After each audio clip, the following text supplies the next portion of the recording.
अगर आपके पास 800 करोड़ रुपए हैं तो आप रफी क्रिकेट स्टेडियम कराची को खरीद सकते हैं, क्योंकि इस वक्त पाकिस्तान में बहरिया टाउन और मलिक रियाज की जितनी भी प्रॉपर्टीज हैं उनको हुकूमत पाकिस्तान ऑक्शन यानी कि नीलामी के जरिए बेच रही है लोगों को, जिसमें कहा जा रहा है कि रफी क्रिकेट स्टेडियम कराची की कीमत 800 करोड़ रुपए तक लग सकती है। क्योंकि अभी फिलहाल रावलपिंडी इस्लामाबाद में बहरिया टाउन की जितनी भी प्रॉपर्टीज हैं, चाहे उनके कॉर्पोरेट ऑफिस हैं, चाहे उनका सफारी पार्क है या फिर उनके सिनेमा हॉल्स हैं, उन सबको ऑक्शन के लिए नीलामी के लिए पेश किया जाए 7 अगस्त तक। जिसके बाद बारी आएगी लाहौर की और उसके बाद कराची की। जब कराची की बारी आएगी तो यहाँ पे रफी क्रिकेट स्टेडियम जो रफी स्पोर्ट्स कॉम्प्लेक्स है यही 800 से 1000 करोड़ रुपए में बेचता हुआ दिखाई दे सकता है। लेकिन जहाँ पे सबसे बड़ा सवाल है कि जब पाकिस्तान की हुकूमत के पास पाकिस्तान क्रिकेट बोर्ड है तो फिर ये रफी क्रिकेट स्टेडियम को किसी थर्ड पार्टी को क्यों सेल करना चाहती है। ऐसा भी तो हो सकता है कि रफी क्रिकेट स्टेडियम का जो कंट्रोल है वो पाकिस्तान क्रिकेट बोर्ड को दे दिया जाए, ये इसको मुकम्मल करे और उसके बाद यहाँ पे इंटरनेशनल मैचेस करवाए। लेकिन यहाँ पे सबसे बड़ा सवाल है कि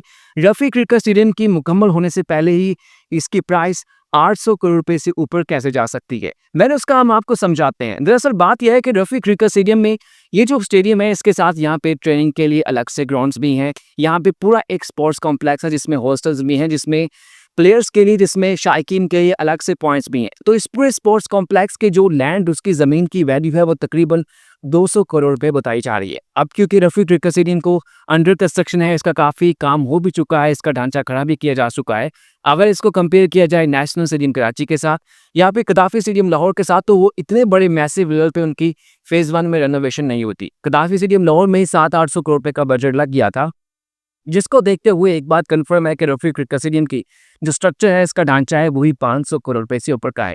ये तकरीबन 700 करोड़ बनते हैं। अब जब ये ऑक्शन में जाएगा, नीलामी में जाएगा, तो यहाँ पे इसकी रेट्स हाई भी लगाए जाएंगे, ज़्यादा बोली लगाई जाएगी, जिसका मतलब है कि कम से कम भी 800 करोड़ रुपए में रफी क्रिकेट स्टेडियम किसी शख्स की मलकियत बनता दिखाई दे रहा है। लेकिन जहाँ पे सवाल बनता है कि पाकिस्तान क्रिकेट बोर्ड आखिर रफी क्रिकेट स्टेडियम क्यों नहीं ले सकता, क्यों इसको खरीद नहीं सकता, तो उसकी बात यह है कि रफी क्रिकेट स्टेडियम को अगर कोई 800 करोड़ रुपए में खरीद भी लेता है तो उसके बाद इसके ऊपर 1000 करोड़ रुपए की रकम लगेगी इसको मुकम्मल करने में, क्योंकि ये पाकिस्तान का बिगेस्ट क्रिकेट स्टेडियम है। 50,000 इसकी गुंजाइश है, डबल टियर है, स्टेट ऑफ द आर्ट इसका डिजाइन है। यानी कि 800 करोड़ रुपए इसको खरीदने में, 1000 करोड़ रुपए इसको बाद में मुकम्मल करने में, जिसका मतलब है कि यहाँ पे तकरीबन 1800 से 2000 करोड़ रुपए की रकम लगने वाली है। और यहाँ पे पाकिस्तान क्रिकेट बोर्ड का एक साल का बजट कितना है? तकरीबन 1800 करोड़ रुपए है। तो अगर पाकिस्तान क्रिकेट बोर्ड इसको खरीदना चाहता है तो पाकिस्तान क्रिकेट बोर्ड के पास इतने फंड नहीं है। अलबत्ता ये हो सकता है कि पाकिस्तान क्रिकेट बोर्ड किसी थर्ड पार्टी के साथ इसको लीज पे कर ले, किसी के साथ पार्टनरशिप के थ्रू इसको खरीद ले, तो ऐसा पॉसिबल है। लेकिन पाकिस्तान क्रिकेट बोर्ड के ऐसे प्रोजेक्ट कामयाब नहीं हुए माजी में, ऐसा उनका एक्सपीरियंस ठीक नहीं रहा, क्योंकि पाकिस्तान क्रिकेट बोर्ड को मैचेस करवाने के लिए पीएसएल के मैचेस देने में काफ़ी प्रॉब्लम होती है। और सबसे बड़ी बात है कि अगर कोई रफी क्रिकेट स्टेडियम को खरीद भी लेता है तो इसका कराची से फासला काफ़ी ज़्यादा है, तो लोगों को यहाँ पे क्रिकेट मैच देखने के लिए लाना, और सबसे बड़ी बात है कि यहाँ पे कॉन्सर्ट करना, क्रिकेट के अलावा बाकी एक्टिविटीज करवाने में काफ़ी प्रॉब्लम हो सकती है। अब यहाँ पे एक और सवाल भी आपके जहन में आ रहा है कि हो सकता है कि रफी क्रिकेट स्टेडियम को अभी बेच दिया जाए, कल को मलिक रियाज के पाकिस्तान की गवर्नमेंट के साथ ताल्लुकात अच्छे हो जाते हैं तो उस सूरत में क्या होगा।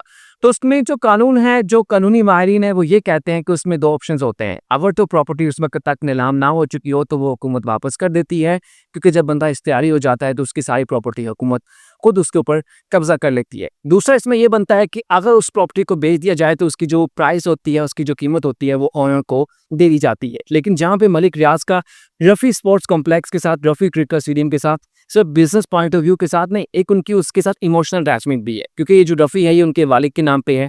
तो डेफिनेटली उन्होंने अपने वालिद के नाम पे एक प्रोजेक्ट बनाया, एक ट्री बनाया, तो कहीं ना कहीं पे उनकी एक अटैचमेंट तो होगी। तो यही वजह है कि ये शायद उनको हर्ट करने के लिए बनाया गया। लेकिन मेरा एक सवाल बनता है यहाँ पे, थोड़ा सा सख्त सवाल है, लेकिन जब रावलपिंडी, इस्लामाबाद में, लाहौर में, कराची में सारी बिजनेस एम्पायर खड़ी की गई थी, मलिक रियाज से प्रॉपर्टी टाइकून बन रहे थे, तो उस वक्त किसी के जहन में ये सवाल क्यों नहीं है? उस वक्त किसी ने क्यों नहीं सोचा कि ये तो चीज़ें ख़राब हैं, ये ठीक नहीं है? उस वक्त तो वो काफ़ी तेज़ी से काम कर रहे थे, लेकिन एकदम से ख्याल आता है कि नहीं, अब वो ठीक नहीं है, अब उनके ऊपर क्रिटिसाइज़ किया जाए, वो किया जाए। क्योंकि अभी मलिक रियाज से एक ट्वीट भी है जिसमें कहा गया कि वो हम पाकिस्तान में बहरिया टाउन का जो ऑपरेशनल उसका वर्क है उसको बंद करने के करीब है। और कहा जा रहा है कि एक अंदाजे के मुताबिक बहरिया टाउन मलिक रियाज के साथ डायरेक्टली इनडायरेक्टली 50,000 से ऊपर लोग जो है वो इन्वॉल्व हैं। उनका बिजनेस, उनका कारोबार, उनकी जॉब यहीं से चलती है। ये चीज़ कंसर्न है बड़ा, लेकिन देखते हैं कि आने वाले दिनों में रफी क्रिकेट स्टेडियम की क्या बनता है। लेकिन अगर आपके पास 800 करोड़ नहीं है तो आप 150-200 करोड़ रुपए में सफारी पार्क और 100 करोड़ रुपए में आप वहाँ का